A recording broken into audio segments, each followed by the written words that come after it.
Hello friends, I am Dr. Akash Pawar and you are watching my YouTube channel Study Medicine. In previous video we had discussion about the internal genital organs of a female, and in this video we are going to discuss about the menstrual cycle and menstruation.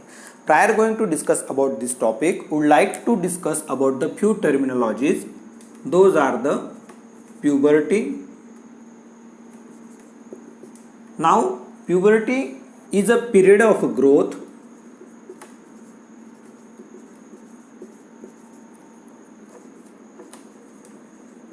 in female, in girl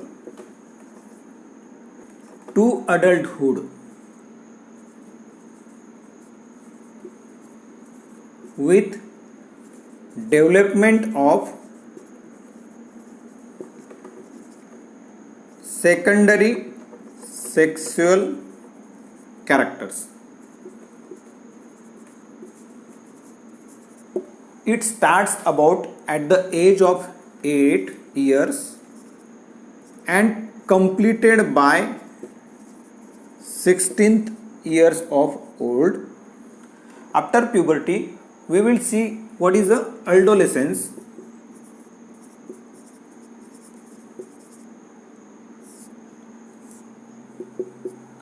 Adolescence is a period of somatic growth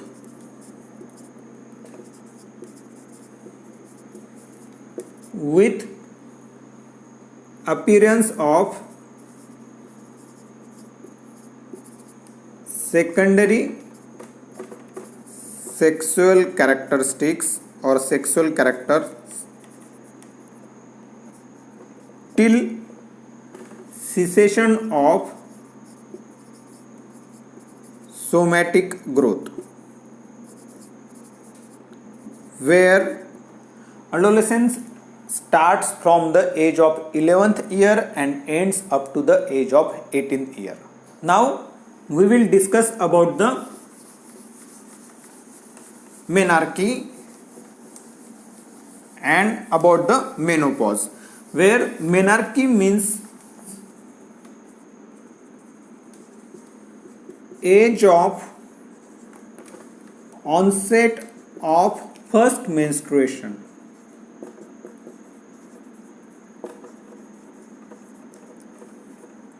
Usually it starts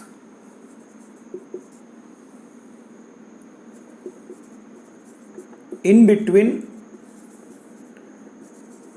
age of 11 and 15 years, but average age of menarche is near about 13 and half years.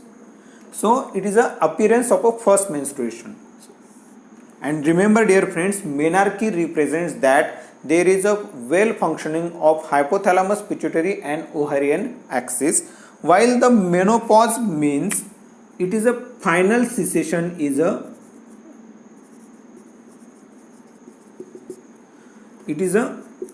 final cessation of menstruation. Normally menopause occurs due to the depletion of ovarian follicles, and the average age of menopause in an Indian woman is how much it is? 45 years.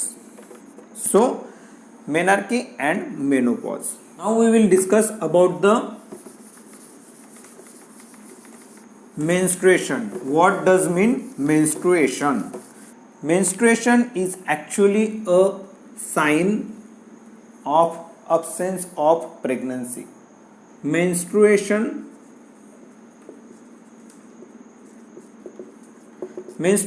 is a physiological and cyclical shedding of a endometrium during the reproductive age of a female.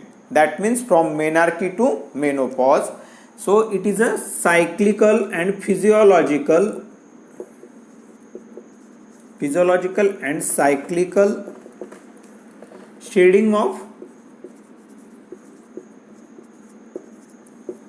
endometrium and it occurs due to the variation in between the female sexual hormones during the each menstrual cycles. Menstruation denotes that a woman is not pregnant. The menstrual blood which occurs during the menstrual cycle lasts for about the 4 to 5 days, and the normal blood loss during this menstrual flow is near about 40 to 80 ml, out of which near about 70% of blood loss occurs in a first 2 days of menses. Now we will discuss about a menstrual cycle. Menstrual cycle is defined as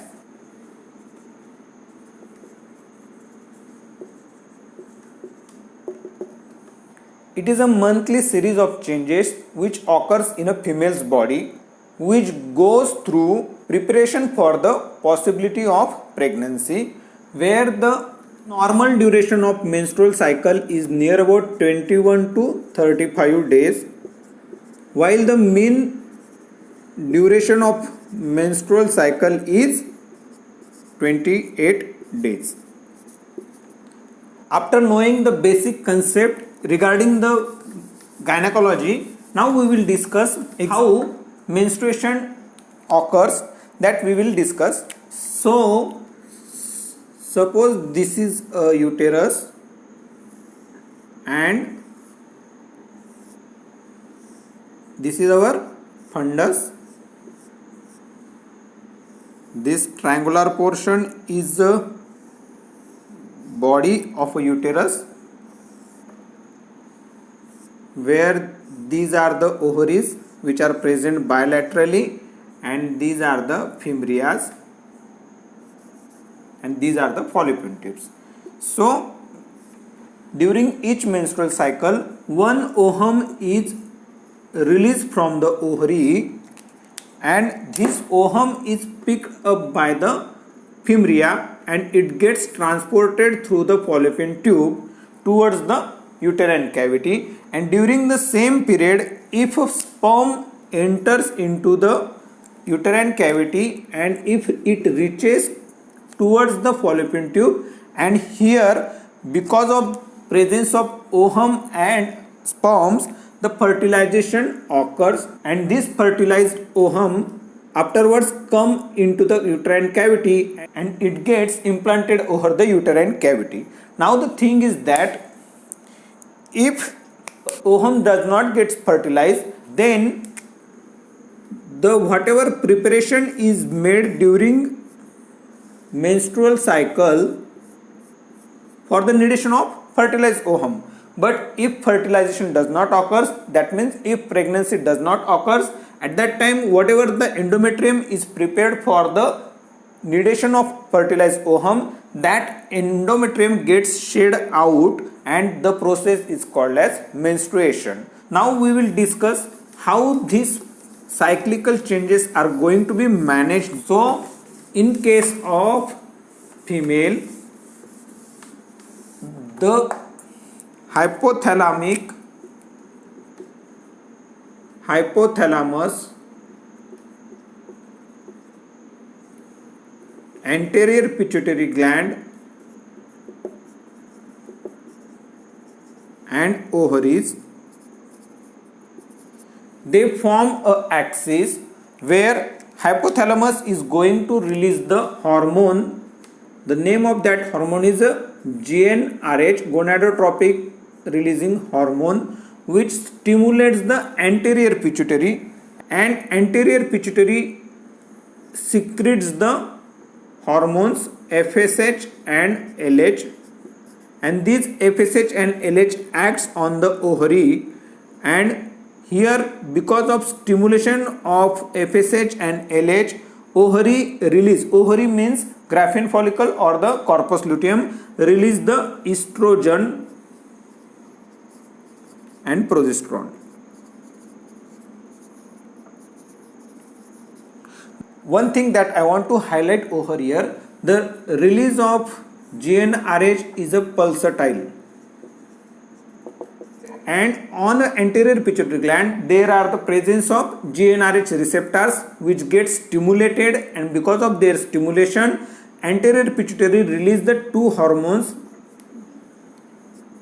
FSH and LH. As the name themselves suggests that FSH is going to stimulate the follicular growth and LH is going to maintain the corpus luteum.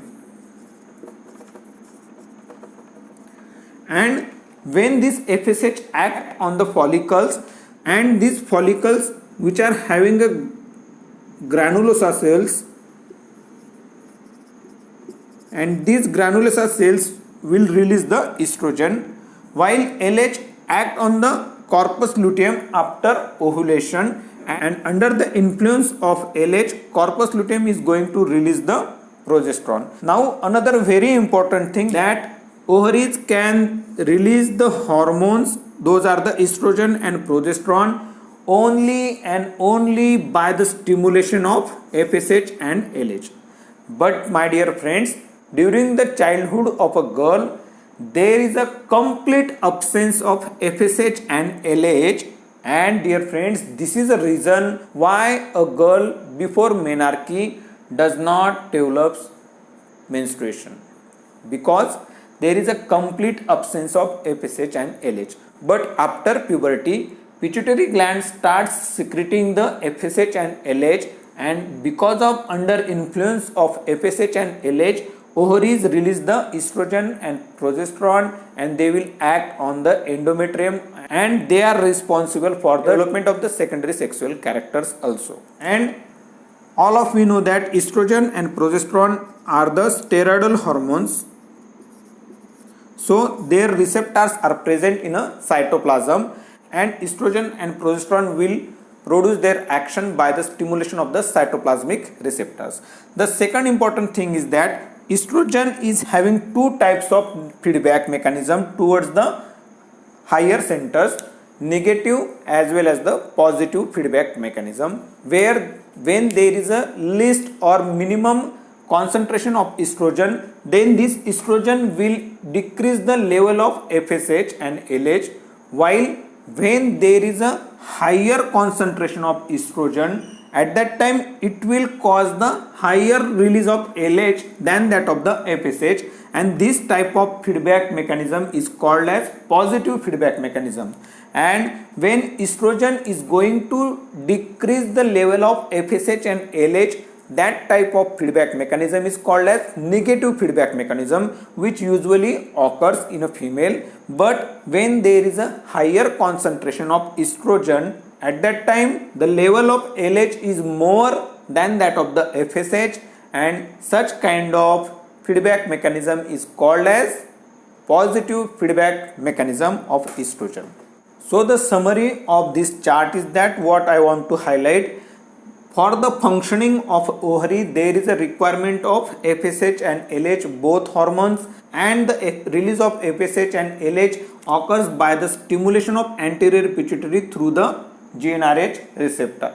The one more thing that I want to discuss about the GnRH, the number of GnRH receptors which are present on the pituitary will get decreased due to the prolonged exposure of GnRH or GnRH analogs, and because of that we will not get the release of FSH and LH, and ultimately we will get the ovarian hypofunction. That means we will not get the ovarian hormones.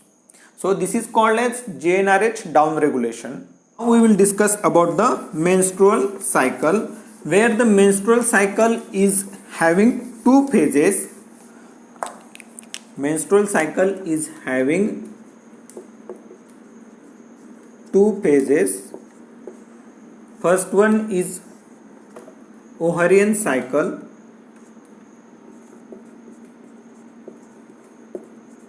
and second one is a endometrial cycle. See, during the menstrual cycle, the changes are going to take place in ovaries as well as in the endometrium. So the two different cycles are going to be discussed separately. where again the ovarian cycle is divided into the two phases. First one is a follicular phase and second one is a luteal phase, while the endometrial cycle is divided into the three phases. First one is a proliferative, second one is a secretory, and third one is a discomatation. Discomatation means menstruation or the menses, where in the ovarian cycle or in case of the follicular phase, the follicles are going to be developed and they will get matured, and in case of luteal phase, the corpus luteum is going to be maintained and it will release the hormones for the maintenance of pregnancy, while in case of the endometrial cycle, during the proliferative phase, the endometrial cells gets proliferated, and in case of secretory phase, that means the post-ovulatory phase, the endometrium becomes secretory in order to provide nutrition to the fertilized ovum, and if fertilization does not takes place, that time endometrium gets discomatation or endometrium gets shading off, and this is called as discomatation or the menstruation. So dear friends, in next video we will discuss about the ovarian cycle in details, and afterward we will discuss about the endometrial cycles, and along with we are going to discuss about the function of estrogen and progesterone, along with that how the ovulation is going to take place. That all things we are going to discuss in detail about the next video by the separate two parts. So thank you very much for watching my video.